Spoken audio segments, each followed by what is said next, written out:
May sakit ka na nga. Tingnan mo, bagsak na bagsak yung katawan mo. At hindi kasi pwedeng umasa lang sa kikitain sa bukid. Kailangan din umanap ng ibang pagkakakitaan. Pero anak, paano kung magkatotoo yung sinabi ni Kaambo?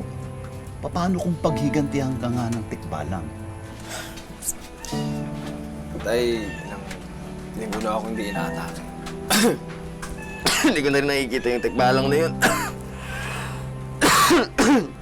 Tsaka sayang ko kasi yung kita eh. Kailangan ko mag-ipon para sa pamilya natin. Lalo na para kay JJ. Bunso!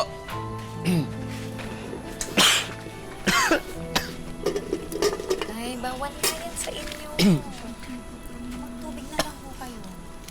Diba, sabi mo sa akin nung bata ka, pangarap mo maging pulis. Taparin mo ah. Kasi ako malabo na eh. Sa pasukan, mag-aaral ka ulit ah. Ako na bahala. Huwag kang kagaya sa kuya mo. Grade 2 lang yung natapos.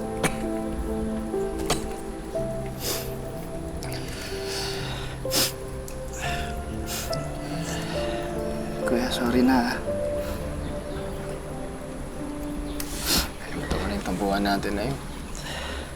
Kapatid tayo, ano ba? Mahal kita. Mahal ka naming lahat. Huwag mo kakalimutan yun, ha? Umiiyak. Hindi. Uso kasi. Umiiyak.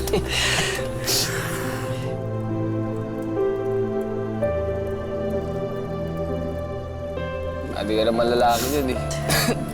Ito kasi kuya eh. Napayat mo ako eh. Ano ba yung ano mo dyan? Ito nga eh. Lapit na to.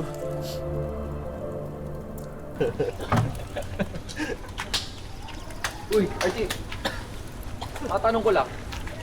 Totoo ba na ginagambala ka ng matik balak? Bakit? Parang wala lang sa'yo.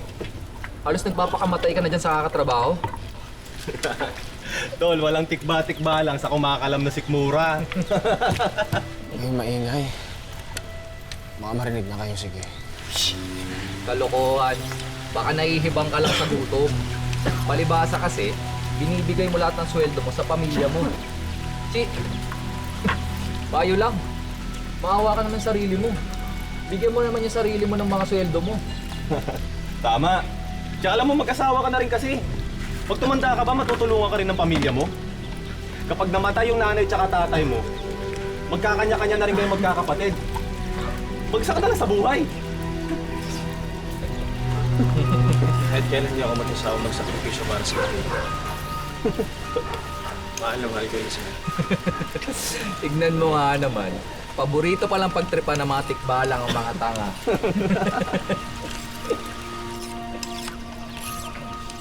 Nako.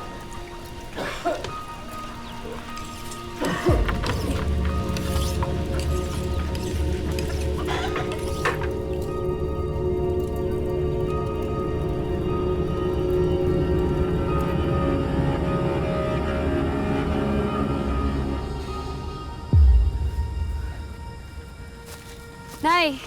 Tay! Sila nga pala yung kasama ni Archie sa Manukan. Bakit kaya hindi pa umuwi si Archie? Wala ba siyang nabanggit sa inyo na may dadaanan muna siya bago siya umuwi? Mang Omeng, wala po eh. Ang sabi niya ko kasi, ay didiretso na ho siya sa bahay niyo. Bukod doon, wala na po siyang sinabi.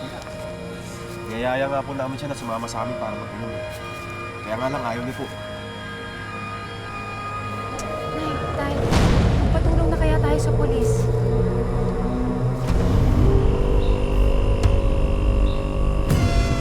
Tay! Tay! Ano yun?